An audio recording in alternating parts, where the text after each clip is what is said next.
Hello friends, कैसे हैं आप सब? क्या हाल चाल है जी आप लोगों के? आई होप सो सब बहुत बढ़िया होंगे। और मैं उम्मीद रखता हूँ सर आप लोगों की पढ़ाई बहुत अच्छी चल रही होगी। तो आज हम इस वीडियो में डिस्कस करेंगे about amendments in CA inter paper number 1 accounting. Accounting के पेपर में क्या क्या अमेंडमेंट्स है, क्या क्या चेंजेस है which are applicable for May and November 2021 attempt. Upcoming exam जो हमारे मई है प्लस नवंबर एग्जाम्स में क्या क्या अमेंडमेंट्स हैं जो एप्लीकेबल है। देखो इंपॉर्टेंट तो बेसिकली मई 21 के लिए ही है क्योंकि वो बच्चे थोड़ा पुराने मटेरियल से पढ़ते आ रहे हैं। लेकिन जो नवंबर का बच्चा है वो तो ऑलरेडी अपडेटेड मटेरियल से पढ़ रहा है, नए मटेरियल से पढ़ रहा है। उन लोगों को इतनी दिक्कत वाली बात नहीं है, लेकिन स्टिल वो लोग भी ये वीडियो बड़ी ध्यान से देख लेना सो दैट अगर आप कोई पुराना मटेरियल यूज कर रहे हो तो आप भी अपने आप को अपडेट कर पाओ। देखो अगर मैं अमेंडमेंट की बात करूं तो ऐसी कोई लंबी चौड़ी या बहुत भारी भरकम कोई खास अमेंडमेंट नहीं है। जो चेंजेस थे वो पहले ही 2020 में जो मई 2020 का मटेरियल इंस्टीट्यूट ने निकाला था उसमें ही उन्होंने काफी हद तक चेंजेस कर दिए थे। अब अमेंडमेंट्स की अगर मैं बात करूं तो अमेंडमेंट बेसिकली क्या है, कुछ क्वेश्चंस इन्होंने ऐड करे हैं। जो मई 21 का स्टडी मटेरियल है जो आईसीआई की वेबसाइट पर अवेलेबल है इस समय, उसमें उन्होंने कुछ क्वेश्चंस अपडेट करे हैं, कुछ क्वेश्चंस इन्होंने ऐड करे हैं। तो वो क्वेश्चंस की लिस्ट मैं आप लोगों को प्रोवाइड करूंगा, बता दूंगा कि सर क्या क्या क्वेश्चंस है। अब आप लोग क्या करेंगे, आपको पूरा मई 21 का स्टडी मटेरियल आपको टाइम लगा के देखने की जरूरत नहीं है। क्या करना कि ये पीडीएफ यूज करना और अपना पुराना मटेरियल यूज करना। बस आपको ये देखना है कि नए वाले मटेरियल में आपको इन इन क्वेश्चंस पे ध्यान देना है, बस इसके अलावा आपको कुछ नहीं करना। और एक मैं आपको इंपॉर्टेंट चीज बता दूं, ये जो नए क्वेश्चंस ऐड हुए हैं, there is a high probability there is a high probability कि इस वाले एग्जाम में मई 21 में वो इनमें से क्वेश्चन पूछेंगे। मई में और नवंबर में दोनों में वो इन नए क्वेश्चंस में से क्वेश्चंस पूछ के चल सकते हैं। तो आप इन नए क्वेश्चन पे सबसे पहले ध्यान दीजिएगा। और क्वेश्चंस है काफी अच्छे अच्छे क्वेश्चंस इन्होंने ऐड बैक करे हैं। तो मैंने अपनी डिस्कशन को बेसिकली देखो, ये जो मैंने आपको पीडीएफ प्रोवाइड कर रहा हूं मैं, इसको मैंने चार पार्ट्स में डिवाइड किया है। पहला आ गया चैप्टर नंबर 1। ये जो चैप्टर नंबर 1 है, सॉरी ये जो चैप्टर नंबर मैंने बताया ये कौन सा चैप्टर बता रखा है, ये चैप्टर नंबर वही है जो आईसीआई स्टडी मटेरियल में यूज करता है। यहाँ पर चैप्टर का नाम आ गया टॉपिक में, ठीक। न्यू क्वेश्चंस एडेड यहाँ पर बता दूंगा कि भाई कौन कौन से न्यू क्वेश्चंस ऐड हुए हैं। अगर कोई टॉपिक डिलीट हुआ है तो वो टॉपिक भी डिलीट, कोई डिलीट टॉपिक हुआ है तो वो बता दूंगा। प्लस कुछ मेरे खुद के रिमार्क्स हैं जो आप यहाँ पर ध्यान देकर चलना, ठीक। तो एक एक चैप्टर उठाते हैं और एक एक चैप्टर में देखते चले जाते हैं कि सर क्या क्या क्वेश्चंस ऐड हुए हैं। वीडियो को एंड तक देखिएगा तभी आपको ढंग से ये चीजें समझ में आएंगी। देखो सबसे पहले अगर मैं बात करूं तो आपका चैप्टर नंबर 1 बनता है that is introduction to accounting standards. एक थियोरेटिकल चैप्टर है जहां पर बताया जाता है कि सर अकाउंटिंग स्टैंडर्ड्स क्या होते हैं, प्लस अकाउंटिंग स्टैंडर्ड्स कैसे बनाए जाते हैं, अकाउंटिंग स्टैंडर्ड्स और इंड एएस में क्या फर्क है, अकाउंटिंग स्टैंडर्ड्स और आईएफआरएस में क्या फर्क है, कार्विन और कार्व आउट्स क्या होते हैं आईएफआरएस के, इंड एएस के, मतलब एक बेसिक स्ट्रक्चर बताया जाता है अबाउट अकाउंटिंग स्टैंडर्ड्स। तो ये चैप्टर एज इट इज है, इसमें कोई भी नई चीज नहीं है। जो चैप्टर पहले था वैसे ही एज इट इज आपको ये चैप्टर पढ़ना है। तो there is no change in this chapter. अगला चैप्टर आता है framework for preparation and presentation of financial statement. एक 5 नंबर के लिए एक इंपॉर्टेंट चैप्टर बनता है फ्रेमवर्क का। इसमें इन्होंने क्या करा है, इसमें इन्होंने कुछ क्वेश्चंस को ऐड किया है क्योंकि यहां पर क्या कर रहा है इंस्टीट्यूट आजकल ना थोड़ा प्रैक्टिकल क्वेश्चन भी पूछने लग गया है अबाउट फ्रेमवर्क। जैसे वो going concern not going concern का वो पीएनएल अकाउंट पूछ लेता है, कैपिटल मेंटेनेंस का टॉपिक वो पूछ लेता है। तो ये सब चीजों को ध्यान देना। यहाँ पर अगर मैं क्वेश्चंस ऐड की बात करूं तो यहाँ पर इलस्ट्रेशन 2 ऐड करी है इन्होंने पेज नंबर 2.22 पे। देखो मैंने इसको किस तरीके से बना रखा है, यहाँ पर इलस जो लिखा है, इलस मींस इलस्ट्रेशन, और जहां पर मैं क्वेश्चन लिखा मैंने, जैसे क्वेश्चन नंबर 2 लिखा है, क्वेश्चन नंबर 1 लिखा है, इट मींस बैक क्वेश्चन। भाई इंस्टीट्यूट के मटेरियल में क्या होता है, पहले इलस्ट्रेशन होती है फिर बैक क्वेश्चंस होते हैं। तो इलस मींस इलस्ट्रेशन, और जहां क्वेश्चन लिखा है तो वो बैक क्वेश्चन की बात करी जा रही है। प्लस आपकी इजी अंडरस्टैंडिंग के लिए मैंने यहाँ पर आपको पेज नंबर भी दे दिया है सो दैट आप आराम से इसको ढूंढ पाओ। तो इलस्ट्रेशन नंबर 2 ऐड करिए इन्होंने पेज नंबर 2.22 पे, इलस्ट्रेशन 3 और 4 ऐड करिए इन्होंने पेज नंबर 2.24 पे, फिर इलस्ट्रेशन 5 ऐड हुई है पेज नंबर 2.25 पे, और एक बैक में क्वेश्चन नंबर 2 ऐड किया इन्होंने 2.32 पे। देखो ये कम से कम नहीं तो 5-6 क्वेश्चंस इन्होंने इसी चैप्टर में ऐड कर दिए और ये सारे के सारे प्रैक्टिकल क्वेश्चंस हैं। इनमें से there is a high chance कि इंस्टीट्यूट एग्जाम में एक क्वेश्चन जरूर पूछेगा आपको, तो अच्छे से करके जाना। इसमें मेरे खुद के रिमार्क्स क्या कहते हैं, there are some good examples inserted for clear understanding of the concept. देखो इलस्ट्रेशंस और क्वेश्चंस के साथ साथ इन्होंने क्या करा है, छोटे छोटे एग्जांपल्स को भी डाल रखा है। तो अगर आपको कॉन्सेप्ट अच्छे से समझना है तो उन एग्जांपल्स को भी देखकर चलिएगा। जैसे ये क्वेश्चंस है इनसे पहले उन्होंने एग्जांपल्स डाल रखे हैं तो वो एग्जांपल्स भी देख के चलिएगा। देखो एग्जांपल की अगर मैं बात बताऊं, जो बच्चा स्टडी मटेरियल पे फोकस करता है, सेल्फ स्टडी करता है, प्लस क्लासेस भी लेता है, जिसने मुझसे भी क्लास लिया है, हालांकि मैं तो वो एग्जांपल सारे क्लास में करा ही देता हूं, लेकिन अगर कोई बच्चा सेल्फ स्टडी करता है या स्टडी मैट को ही फोकस करके चलता है, तो स्टडी मैट में बहुत अच्छे अच्छे एग्जांपल्स दे रखे होते हैं, उन एग्जांपल्स को जरूर देखा करो, उससे आपका कॉन्सेप्ट बिल्ड होगा। हम अपनी क्लास में तो सर एग्जांपल अलग से कॉन्सेप्ट के साथ करवा ही देते हैं, लेकिन स्टिल आपको वो एग्जांपल जरूर देखना चाहिए in order to revise the concept and concept को पक्का करने के लिए, तो वो एग्जांपल जरूर देख के चलना। खासकर कि इस चैप्टर में इन्होंने बहुत अच्छे अच्छे एग्जांपल्स डाले हैं, एक बार वो देख के जाना, ठीक। उसके बाद चैप्टर नंबर 3 जो आता है, चैप्टर नंबर 3 देखो अकाउंटिंग स्टैंडर्ड्स के ऊपर है, इसमें एप्लीकेबिलिटी ऑफ अकाउंटिंग स्टैंडर्ड्स है और फिर सारे अकाउंटिंग स्टैंडर्ड है। इंस्टीट्यूट ने इसको पूरा एक चैप्टर 3 बना रखा है, हमने तो अपनी बुक में सर अलग अलग कर रखा है, लेकिन इंस्टीट्यूट की बुक के हिसाब से मैं चैप्टर नंबर डाले मैंने यहाँ पर, तो यहाँ पर पूरा एक चैप्टर नंबर 3 है। अगर मैं बात करूं एप्लीकेबिलिटी ऑफ अकाउंटिंग स्टैंडर्ड में, देयर इज नो चेंज, जो पहला था वही सेम है, कोई भी क्वेश्चन में ऐसा कोई चेंज नहीं है। AS1 की बात करूं, AS1 होता है डिस्क्लोजर ऑफ अकाउंटिंग पॉलिसीज, इसमें सर इन्होंने क्या करा है, पेज नंबर 3.148 पे, पेज नंबर 3.148 पे इन्होंने क्वेश्चन नंबर 1 इंसर्ट किया है, मतलब बैक क्वेश्चन की बात हो रही है, बैक क्वेश्चन नंबर 1 इंसर्ट किया है। उसके बाद AS2 में वैल्यूएशन ऑफ इन्वेंटरीज में कोई चेंज नहीं है। AS3 कैश फ्लो स्टेटमेंट इन्होंने कुछ क्वेश्चंस ऐड करे हैं, जैसे इलस्ट्रेशन 4 ऐड करी है इन्होंने पेज 3.61 पे, बैक क्वेश्चन नंबर 5 ऐड करा है 3.150 पे, बैक क्वेश्चन नंबर 10 ऐड करा है इन्होंने 3.152 पर। AS10 होता है property plant and equipment, one of the most important standard in the group 1, तो इसकी अगर मैं बात करूं तो इन्होंने इलस्ट्रेशन नंबर 5 ऐड करी है पेज नंबर 3.74 पे, और एक बैक क्वेश्चन नंबर 2 ऐड करा है पेज नंबर 3.149 पे। देखो एएस का जो मटेरियल है ना इंस्टीट्यूट का, उन्होंने क्या कर रखा है, एक ही चैप्टर के अंदर सारे एएस दे रखे हैं, इलस्ट्रेशन तो उन्होंने एएस वाइज दे रखी है, लेकिन जो बैक क्वेश्चंस हैं वो उन्होंने मिक्स करके दे रखे हैं, तो मैं आपको जो क्वेश्चन नंबर और इलस्ट्रेशन नंबर जो स्टडी मटेरियल में एज इट इज वही लिखी है और वही पेज नंबर है, तो आपको ढूंढने में आसानी रहेगी। AS11 की अगर बात करी जाए, फॉरेन एक्सचेंज वाला स्टैंडर्ड होता है, इसमें इलस्ट्रेशन 1 और 2 ऐड करी है इन्होंने पेज नंबर 3.104 पर, और AS12 जो कि गवर्नमेंट ग्रांट होता है, इन्होंने यहाँ पर इलस्ट्रेशन नंबर 5 ऐड करी है 3.119 पर। AS13 इन्वेस्टमेंट अकाउंटिंग और AS16 बोरिंग कॉस्ट, इन्होंने इसमें कुछ भी चेंज नहीं करा है, जो क्वेश्चन है वही एज इट इज रहेंगे, there is no additional remark, मेरी तरफ से इसमें कोई एडिशनल कमेंट बनता नहीं है, ठीक। ये होगी एएस की बात, अकाउंटिंग स्टैंडर्ड्स की बात। अब अगर चैप्टर्स की बात करी जाए, तो देखो चैप्टर आता है सबसे पहला चैप्टर नंबर 4, जिसको दो पार्ट्स में इंस्टीट्यूट डिवाइड करता है, एक बनाता है financial statement of company, company final account जिसे आप कहते हो शेड्यूल 3 वाला, और एक बनता है कैश फ्लो स्टेटमेंट, ठीक है। तो अगर शेड्यूल 3 की बात करी जाए, मतलब फाइनल अकाउंट्स की बात करी जाए, तो एक ही क्वेश्चन इन्होंने ऐड करा है, क्वेश्चन नंबर 6 पेज नंबर 4.62 पे, एक अच्छा क्वेश्चन है, करके जाना। हालांकि ये जो भी क्वेश्चंस ऐड हुए हैं ये सारे बहुत अच्छे अच्छे क्वेश्चंस हैं, इनको जरूर आप देखकर जाओगे, और दोबारा बता रहा हूं, there is a high probability कि इनमें से एग्जाम में क्वेश्चन आ जाए, ठीक, तो इनको जरूर देख के जाना। अच्छा, अब फाइनल अकाउंट्स में डिविडेंड डिस्ट्रीब्यूशन टैक्स जो डीडीटी होता है, ये डीडीटी का टॉपिक इन्होंने क्या कर दिया है, डिलीट कर दिया है। ऑब्वियसली सर ये डिलीट होना ही था, आप लोगों ने इनकम टैक्स में इससे रिलेटेड अमेंडमेंट जरूर पढ़ी होगी। फाइनेंस एक्ट 20 से क्या हुआ है सर, डीडीटी जो था, डीडीटी हैव बीन अबॉलिश्ड। पहले क्या होता था, कंपनीज जैसे डिविडेंड डिक्लेयर करती थी तो कंपनी को डिविडेंड डिस्ट्रीब्यूशन टैक्स अलग से देना पड़ता था, लेकिन अब वो DDT have been abolished, now dividend is taxable under the hands of the shareholder. अब शेयर होल्डर की इनकम बन जाएगी डिविडेंड, और शेयर होल्डर्स के ऊपर टैक्स लगा दिया जाएगा, उसमें कुछ एग्जेम्पशन वगैरह भी है, वो आप इनकम टैक्स में पढ़िएगा।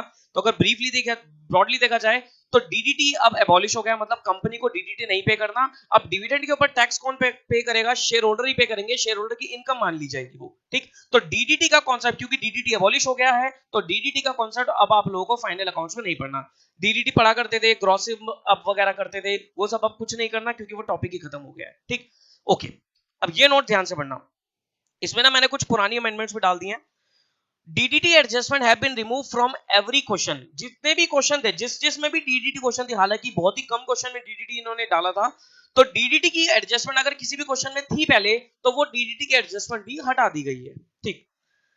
ये पुरानी अमेंडमेंट्स है जो मैं आपको बता रहा हूं, ये सब पुरानी अमेंडमेंट्स है। जैसे कि फिक्स असेट्स है, फिक्स असेट्स का जो नाम है अब चेंज होके क्या हो गया है, property plant and equipment, property plant and equipment.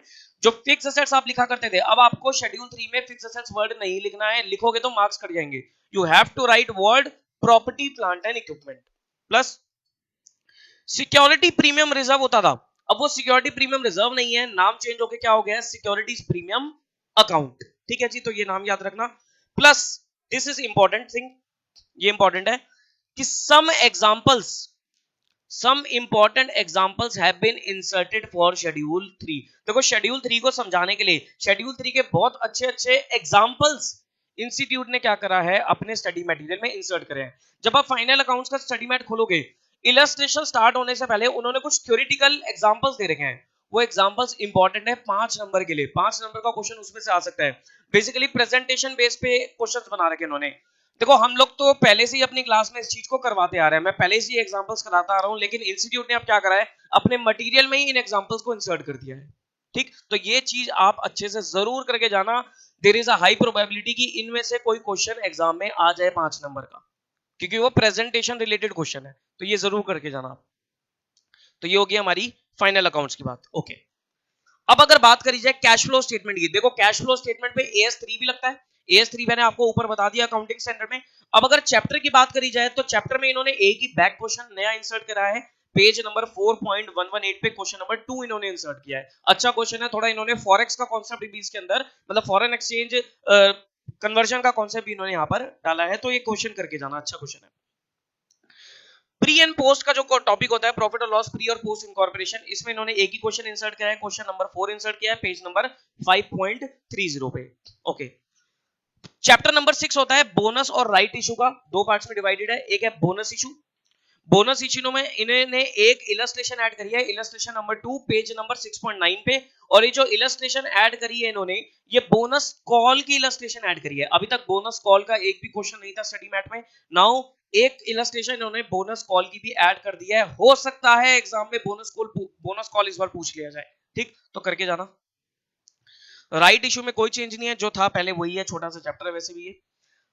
Redemption of preference shares, इसके ऊपर मुझे कुछ चर्चा करनी है। Redemption of preference shares and redemption of debentures, इन दोनों में अगर मैं क्वेश्चन की बात करूं तो सर कोई भी अमेंडमेंट नहीं है, कोई भी चेंज नहीं है, जो क्वेश्चन पहले थे वही क्वेश्चन अब है। लेकिन मैं इस चीज के ऊपर एक चर्चा करना चाहूंगा, ध्यान से पढ़ना। Clarification have been inserted by ICAI with respect to utilization of security premium to write off premium on redemption of preference shares and debentures भी लिख लो, and debenture also। ठीक, क्या चीज है ये, देखो अब थोड़ी सी बात करते हैं, थोड़ा सा आपका रिवाइज भी हो जाएगा। अगर आपको सेक्शन 52 याद हो, सेक्शन 52 आई होप सबको याद होगा। सेक्शन 52 क्या कहता है, सर सिक्योरिटी प्रीमियम को कहां कहां पर यूटिलाइज किया जा सकता है, 5 जगह पर यूटिलाइज किया जा सकता है। अगर point number A B C D E, ठीक, पॉइंट नंबर ए क्या था, पॉइंट नंबर ए था for bonus issue, bonus issue के लिए आप सिक्योरिटी प्रीमियम को यूज कर सकते हो। दूसरा पॉइंट क्या था, to write off preliminary expense, preliminary expense को राइट ऑफ करने के लिए आप सिक्योरिटी प्रीमियम को यूज कर सकते हो। थर्ड पॉइंट था, कोई अंडरराइटिंग कमीशन पे करनी है आपको शेयर्स और डिबेंचर्स पे, उसको राइट ऑफ करने के लिए शेयर इशू एक्सपेंस हो गया, और भी कोई अपना एक्सपेंस हो गया, सिक्योरिटी इशू एक्सपेंस हो गया, कोई भी हो गया। फोर्थ है आपका प्रीलिमिनरी एक्सपेंस को राइट ऑफ करने के लिए यूज कर सकते हो, और fifth is your buyback of shares और डिबेंचर्स के लिए आप, बायबैक ऑफ सिक्योरिटीज के लिए आप सिक्योरिटी प्रीमियम को यूटिलाइज कर सकते हो। सेक्शन 52 में एक नोट भी गिवन था, नोट क्या कहता था, ध्यान से सुनना, नोट कहता था कि वो कंपनीज जो section 133 of the companies act 2013 को कंप्लाई करती है, ध्यान से सुनना मेरी लाइन, वो कंपनीज जो कंपनीज एक्ट 2013 के सेक्शन 133 को कंप्लाई करती है, उन कंपनीज का सिक्योरिटी प्रीमियम क्लॉज बी और डी के लिए यूज नहीं हो सकता। बी में क्या था, बी में था अपना प्रीलिमिनरी एक्सपेंस, और ई में क्या था, to write off premium on redemption of preference shares and premium on redemption of debentures. Point समझ में आया कि वो कंपनीज जो सेक्शन 133 को फॉलो करती हैं। अब 133 में क्या लिखा है, 133 में लिखा है कि companies have to follow accounting standards और Ind accounting standard as applicable which have been notified by Ministry of Corporate Affairs, कि कंपनीज को 133 अगर कंपनी फॉलो कर रही है तो कंपनी को अकाउंटिंग स्टैंडर्ड और इंड एस जो भी उनके ऊपर लगते हैं वो फॉलो करने पड़ेंगे, which are issued by notified by MCA। ए। ठीक, इंटर लेवल में बात करूं तो हम सिर्फ एएस को पकड़ के चलते हैं क्योंकि इंड एस आपके फाइनल में आएंगे। तो वो कंपनीज, क्रक्स क्या निकल के आ रहा है, क्रक्स निकल के आ रहा है सर वो कंपनीज जो अकाउंटिंग स्टैंडर्ड्स फॉलो कर रही हैं, उन कंपनीज का सिक्योरिटी प्रीमियम ना तो प्रीलिमिनरी एक्सपेंस को राइट ऑफ करने के लिए यूज हो सकता, ना ही premium on redemption of preference shares या premium on redemption of debentures को राइट ऑफ करने के लिए यूज हो सकता। ठीक, अब आईसीआई ने क्या बोला, आईसीआई ने बोला कि हमने जितने भी क्वेश्चन दिए हैं या आप जितने भी क्वेश्चन करोगे एग्जाम पर्पस के लिए, जितने भी क्वेश्चन करोगे आप ये मानकर चलोगे कि कंपनी अकाउंटिंग स्टैंडर्ड फॉलो कर रही है, मतलब कंपनी सेक्शन 133 फॉलो कर रही है। तो सिंपल वर्ड में अगर मैं बोलूं तो क्या करना है आपको, अगर सिंपल वर्ड्स में बोला जाए तो आपको किसी भी क्वेश्चन में रिडेम्पशन ऑफ प्रेफरेंस शेयर और रिडेम्पशन ऑफ डिबेंचर हो, आपको प्रीमियम ऑन रिडेम्पशन को राइट ऑफ करने के लिए सिक्योरिटी प्रीमियम यूटिलाइज नहीं करना। क्यों? क्योंकि आप ये एज्यूम करके चल रहे हो कि company have been following accounting standard, मतलब कंपनी सेक्शन 133 को फॉलो करके चल रही है। आई होप ये अमेंडमेंट आपकी, ये पॉइंट आपका क्लियर होगा। तो अगर मैं छोटा सा यहां पर साइड में लिख भी दूं तो आप क्या बोलोगे, आप बोलोगे now SPR cannot be utilized to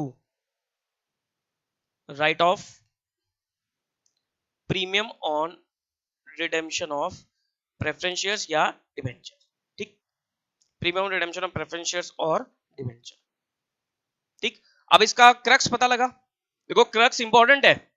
now you are intermediate student, तो आपको पता होना चाहिए कि सर ये अमेंडमेंट कहां से आ रही है, ये क्लैरिफिकेशन कहां से आ रही है। तो क्लैरिफिकेशन कहां से आती है, सेक्शन 52 से। सेक्शन 52 में नोट दे रखा है कि वो कंपनीज जो सेक्शन 133 को फॉलो करती है, वो कंपनीज उनका सिक्योरिटी प्रीमियम बी और डी के लिए यूज नहीं हो सकता। बी में है प्रीलिमिनरी एक्सपेंस राइट ऑफ करना और डी में है आपका premium on redemption of preference shares और डिबेंचर्स को राइट ऑफ करना। तो आप ये मान के चलोगे, आईसीआई ने क्लैरिफाई कर दिया है कि आप ये एज्यूम करके चलोगे हर क्वेश्चन में कंपनी अकाउंटिंग स्टैंडर्ड्स को फॉलो कर रही है, 133 को फॉलो करती है। ठीक, क्लियर है यहां तक की बात। तो ये रिडेम्पशन ऑफ प्रेफरेंस शेयर और डिबेंचर्स में देखो कोई अमेंडमेंट नहीं है, ये एक क्लैरिफिकेशन है, क्वेश्चन को इन्होंने नया इंसर्ट इसमें किया ही नहीं है। ओके, अब इन्वेस्टमेंट अकाउंट की बात करी जाए तो इन्वेस्टमेंट अकाउंट में इन्होंने दो बैक क्वेश्चन इंसर्ट करे हैं। एक क्वेश्चन नंबर 1 इंसर्ट किया है पेज नंबर 9.37 पे और एक क्वेश्चन नंबर 5 इंसर्ट किया है इन्होंने 9.39 पे। इंश्योरेंस क्लेम की अगर बात करी जाए तो एक इलस्ट्रेशन ऐड करी है इन्होंने, इलस्ट्रेशन 8 10.23 पे और दो क्वेश्चन बैक क्वेश्चन ऐड करे हैं 5 और 6 10.44 पे। हायर परचेज की बात करी जाए तो एक बैक क्वेश्चन डाला है इन्होंने 11.43 पेज पे। और देखो हायर परचेज में मेरा कमेंट बनता है कि सर आपको इंटरेस्ट सस्पेंस मेथड पे भी फोकस करना चाहिए, focus on interest suspense method also.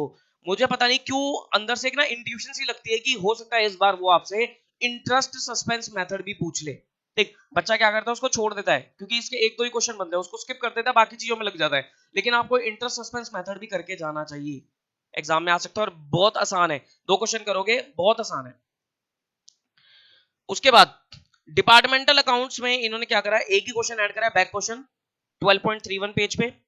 Branch में इन्होंने चार क्वेश्चन ऐड करे हैं, क्वेश्चन नंबर 6 ऐड करा है 13.80 पे, एक क्वेश्चन नंबर 7 ऐड किया है 13.81 पे और एक क्वेश्चन नंबर 8 और 9 ऐड करे हैं 13.82 पे। चार क्वेश्चन ब्रांच में ऐड करें और ये अपना इनकम्प्लीट रिकॉर्ड्स या सिंगल एंट्री जिसे आप बोलते हो, इसमें एक क्वेश्चन नंबर 6 ऐड करा है 14.55 पे। ठीक, तो ये कुछ आपकी अपडेट्स हैं, मतलब अमेंडमेंट्स कह लो या फिर कह सकते हो कि आप चेंजेस हैं in the new study material जो कि आपको फोकस करके जरूर जाना चाहिए। ठीक, तो आई होप ये चीज आपको क्लियर हुई होगी।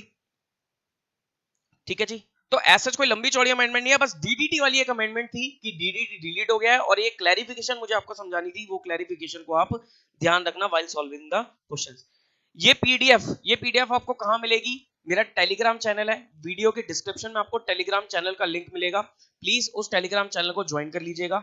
वहां पर मैं कुछ काफी सारी चीजें डालता रहता हूं, तो ये पीडीएफ भी आपको उस टेलीग्राम चैनल पे मिल जाएगी, तो do join that Telegram channel. ठीक है जी, चलो आई होप ये वीडियो आपको पसंद आई होगी, पसंद आई तो सर अपने जितने भी दोस्त हैं सबके साथ इसको शेयर कर दीजिएगा और चैनल पे नए हैं तो चैनल को जरूर सब्सक्राइब करके जाइएगा और वीडियो पसंद आई तो सर लाइक तो बनता ही है ना। ठीक, तो और ध्यान से टेलीग्राम चैनल जरूर ज्वाइन कर लेना, वहीं पर ही आपको पीडीएफ मिलेगा। ठीक है जी, चलो फिर okay, all the best to you, अच्छे से प्रिपेयर करो, thank you very much, take care of yourself, bye bye.